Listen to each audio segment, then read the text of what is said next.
तो वृषभ लगन के चार्ट में हम विभिन्न भावों में राहु और चंद्रमा की युति के बारे में बात कर रहे थे। ये अंतिम वीडियो अब रहेगी वृषभ लगन वालों के लिए। इस वीडियो में देखेंगे 12th हाउस में अगर राहु और चंद्रमा स्थित हो मेष राशि में, तो यहाँ होकर दोनों ही आपको किस प्रकार का परिणाम दे सकते हैं। देखिए, जो राहु और चंद्रमा का युति है मेष राशि में, ये उतना अच्छा नहीं माना जा सकेगा। यहाँ हालांकि क्रिएटिविटी के मामले में चंद्रमा फिर भी आपको बेहतर परिणाम दे सकते हैं, बट राहु और चंद्रमा का ये कंजक्शन होने से अक्सर जातक को हेल्थ को लेकर सावधानी रखनी होगी, स्पेशली उसकी मेंटल हेल्थ को लेकर। साथ साथ ही यहाँ कोई अन्य ग्रह बैठा है तो उसके हिसाब से भी आप विचार कर सकते हैं।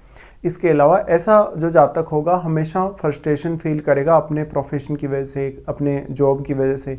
ऐसे जातक में अपेक्षाएं बहुत ज़्यादा होंगी, और क्योंकि वो एक बहुत ज़्यादा ड्रीम वाली लाइफ जीने वाला होगा, इसलिए जातक जितना ज़्यादा ड्रीम्स लेगा उतना ही ज़्यादा वो परेशान रहेगा। राहु चंद्र के इस कंजक्शन की वजह से आपका मैरिड लाइफ और आपका जो डोमेस्टिक लाइफ है उस पर काफ़ी नेगेटिव असर पड़ सकता है। कभी कभी आप कुछ ऐसे फैसले फ्रस्ट्रेशन में आके या इल्यूजन में आके ले सकते हैं जो आपके काफ़ी गलत साबित हो सकते हैं। राहु चंद्र की यहाँ युति होने से जातक को अपने जीवन में यात्राएं बहुत ज़्यादा करनी पड़ेंगी, इवन उसको फॉरेन टूर भी करने पड़ सकते हैं। ऐसा जातक अपने प्रोफेशनल पर्पस से भी कभी कभी अपने या तो घर से दूर सेटल होगा या वो विदेश यात्राएं लगातार करता रहेगा। यहाँ अब आपको मंगल की प्लेसमेंट देखनी होगी, साथ ही राहु और चंद्र के साथ कोई अन्य ग्रह यहाँ स्थित है या नहीं। आपका जो भी ग्रह यहाँ स्थित है उसको राहु काफ़ी ज़्यादा मल्टीप्लाई करेंगे। साथ ही वो ग्रह जो भी यहाँ स्थित है वो किस भाव का आपके चार्ट में स्वामी है, उन भावों पर भी आपको ध्यान देना होगा। राहु चंद्र की ये युति आपको इमोशनली बहुत ज़्यादा परेशान करेगी। यहाँ आपको ज़्यादा से ज़्यादा प्रैक्टिकल होना पड़ेगा। आपका कोई ना कोई ऐसा हिडन टैलेंट या हिडन क्रिएटिविटी आप में हो सकती है जो वास्तव में आप भी नहीं जानते, लेकिन यहाँ आपको खुद को समझने की बहुत ज़्यादा आवश्यकता है। अगर आपके लगन में कोई बहुत सपोर्टिव प्लैनेट नहीं होगा तो राहु और चंद्रमा की इस युति की वजह से आपको अक्सर दूसरों पर डिपेंडेंट रहना पड़ेगा निर्णय लेने को लेकर। ऐसा राहु और चंद्रमा कभी कभी आपका मन में बहुत ज़्यादा भय देगा। अक्सर आप रात्रि के समय बहुत ज़्यादा घबराएंगे, इवन आपको बहुत बुरे बुरे सपने भी कभी कभी आ सकते हैं। राहु चंद्र के इस कंजक्शन की वजह से अक्सर जो जातक का इंट्यूशन पावर है वो बहुत स्ट्रांग होगा। जातक का सिक्स सेंस मजबूत होने की वजह से जातक कोई भी प्रकार की पूजा पाठ करेगा, साधना सिद्धि वगैरह करेगा तो उसमें उसको बहुत जल्दी रिजल्ट प्राप्त होंगे। राहु एक बहुत ही मिस्टीरियस प्लैनेट है, तो इसलिए आपका जो मैरिड लाइफ है उसमें बहुत ज़्यादा असंतुलन ये कंजक्शन पैदा करेगा। साथ ही रिश्तों को लेकर बहुत ज़्यादा अटैचमेंट भी आप में रहेगी। राहु चंद्र की इस युति की वजह से अक्सर जातक बहुत ज़्यादा ओवरथिंक करेगा। वो हमेशा कोई भी एक विषय पर लगातार सोचता रहेगा। उसको कहीं ना कहीं कोई एक पर्टिकुलर साइड में ऑब्सेशन सा दिखेगा, जहाँ पर वो कोई एक विषय या कोई भी एक रिश्ते को लेकर बहुत ज़्यादा सोच विचार में रहेगा। अगर हम बात करें कोई भी अगर यहाँ ग्रह स्थित है राहु और चंद्रमा के साथ, तो वास्तव में वो राहु के साथ किस प्रकार का संबंध रखता है और मंगल के साथ किस प्रकार का संबंध रखता है, ये आपको देखना होगा। साथ में मंगल का अच्छी स्थिति में होना जरूरी है। अगर यहाँ राहु को बृहस्पति देख रहे हो, बृहस्पति की यहाँ दृष्टि पड़ रही हो, तो कुछ हद तक आपके लिए ये फेवर कर सकता है। अब राहु की अगर हम दृष्टियों के अकॉर्डिंग देखेंगे तो राहु सबसे पहले आपके 4th हाउस पे दृष्टि डालते हैं। 4th हाउस पर दृष्टि होने की वजह से जो डोमेस्टिक लाइफ है उसको लेकर आप बहुत ज़्यादा परेशान रहेंगे। कैरियर के साथ साथ आप अपनी डोमेस्टिक लाइफ में बहुत अच्छा बैलेंस क्रिएट नहीं कर सकेंगे। आपकी डोमेस्टिक लाइफ में बैलेंस नहीं होने की वजह से अक्सर आपको परिवार के सदस्यों के साथ तालमेल बिठाने में प्रॉब्लम होगी।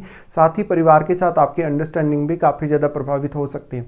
राहु की दृष्टि 4th हाउस पर है तो ये माताजी के साथ संबंधों को लेकर वैसे भी अपनी अच्छी स्थिति नहीं है, क्योंकि चंद्रमा आपकी माताजी को ही रिप्रेजेंट करते हैं। इसलिए आपकी माताजी की वजह से कहीं ना कहीं आपका जो रूटीन वर्क है और आपका जो कैरियर है वो काफ़ी प्रभावित हो सकता है। यहाँ पर आप रिश्तों को लेकर बहुत ज़्यादा ओवर इमोशनल होंगे कभी कभी, इवन अपनी फैमिली के साथ भी। तो यहाँ आपको बहुत ही ज़्यादा सोच समझकर आगे बढ़ना होगा और ज़्यादा से ज़्यादा आपको प्रैक्टिकल होना पड़ेगा। राहु की जो 4th हाउस पर दृष्टि पड़ रही है ये आपको बहुत ही कमाल का क्रिएटिविटी और बहुत ही कमाल का इमेजिनेशन देगा। अगर आप अपनी इस क्षमता का सही तरीके से यूज़ कर सकें आपके कैरियर में या किसी भी अन्य काम में, तो ये बहुत बेहतर होगा आपके लिए। राहु चंद्र की फिर दृष्टि पड़ेगी आपके 6th हाउस पे। हालांकि जो 6th हाउस है उसमें अब राहु यहाँ अच्छा प्रभाव आपको देंगे, क्योंकि वो तुला राशि पर यहाँ दृष्टि डाल रहे हैं। इसलिए यहाँ राहु आपके जो भी जीवन में समस्याएं आने वाली हैं, चाहे वो हेल्थ को लेकर है, चाहे वो आपकी पारिवारिक जीवन को लेकर, रूटीन वर्क को लेकर या ऑफिस के एनवायरनमेंट को लेकर, उनमें राहु आपको सपोर्ट करेंगे। लेकिन वास्तव में छठे भाव में कोई भी अन्य ग्रह बैठा है या नहीं, ये आपको देखना होगा। साथ ही साथ यहाँ केतु स्थित होंगे। केतु स्थित होंगे तो शुरुआती जो आपका कैरियर होगा वो बहुत उतार चढ़ाव भरा रहेगा। लेट एज में जरूर आप थोड़े से सेटल होंगे कैरियर को लेकर। लेकिन राहु और चंद्रमा का ये कंजक्शन आपको हमेशा कुछ ना कुछ चिंता में डालेगा, आपके रिश्तों को लेकर भी और आपके कार्य को लेकर भी।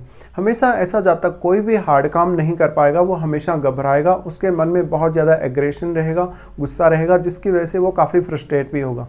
राहु चंद्र की दोनों की ही दृष्टि जब केतु पर यहाँ पड़ रही है, तो केतु के साथ जो भी प्लेनेट बैठा है उस प्लेनेट को भी देखिए, क्योंकि उसका प्रभाव भी यहाँ राहु और चंद्रमा दोनों पर ही रहने वाला है। लेकिन अगर राहु और चंद्रमा के साथ कोई भी ग्रह स्थित है तो वो प्लेनेट चंद्रमा को भी बहुत ही स्ट्रांगली प्रभावित कर सकता है, क्योंकि राहु ने उस ग्रह को काफ़ी मल्टीप्लाई किया है और उस ग्रह का प्रभाव और चंद्रमा का प्रभाव आपके केतु पर पड़ेगा। इसके साथ ही यहाँ अब क्योंकि शुक्र हैं छठे घर के लॉर्ड, तो उनकी प्लेसमेंट बहुत ज़्यादा मैटर करेगी आपके लिए। इसके साथ साथ आप कोई भी प्रकार की ऐसी रिस्क ना लें जो 6th हाउस से संबंधित हो, नहीं तो आपके जीवन में बहुत ज़्यादा स्ट्रगल बढ़ जाएगा, बहुत ज़्यादा एंग्जाइटी और स्ट्रेस बढ़ जाएगा। राहु उसके बाद दृष्टि डालेंगे आपके 8वें भाव पे। 8वां भाव जहां धनु राशि है, धनु राशि पर अपने नीच के घर पर जब राहु यहां दृष्टि डालें तो ये आपके रिसर्च पर्पज़ के लिए अच्छा है, अकल्ट से जुड़े पर्पज़ के लिए बहुत अच्छा है। साथ ही साथ आप कोई साधना सिद्धि या इस प्रकार के मोक्ष के मार्ग की तरफ अगर जाना चाहें तो राहु इसमें आपको सपोर्ट अवश्य कर सकते हैं। अष्टम भाव पर जब भी राहु दृष्टि डालें तो कुछ बहुत अनएक्सपेक्टेड चीज़ें आपकी लाइफ में हो सकती हैं, जो कि आपकी मैरिज को लेके, आपके पर्टिकुलर जो भी रिश्ते हैं, जीवन साथी के साथ आपका रिश्ता है या फैमिली के साथ आपका रिश्ता है, उनको लेकर होगा। राहु और चंद्रमा का जो कंजक्शन है उसकी वजह से अष्टम भाव से जुड़ी हुई जो भी समस्याएं आपके जीवन में आने वाली हैं उनको आप इतना अच्छे से हैंडल नहीं कर सकेंगे। तो यहाँ आपको अपने आप को बहुत ज़्यादा प्रैक्टिकल बनाना पड़ेगा। साथ ही साथ यहाँ आपको मानसिक तौर पे अपने आप को बहुत ज़्यादा स्ट्रॉन्ग रखना होगा। इसके अलावा अब आपको महादशा पर भी विचार अवश्य करना चाहिए, क्या वास्तव में आपको राहु की या चंद्रमा की महादशा है या नहीं है। अगर इनमें से आपको किसी की भी महादशा है तो राहु और चंद्रमा दोनों के ही जो प्रभाव है उस दशा में आपको देखने को मिलेंगे।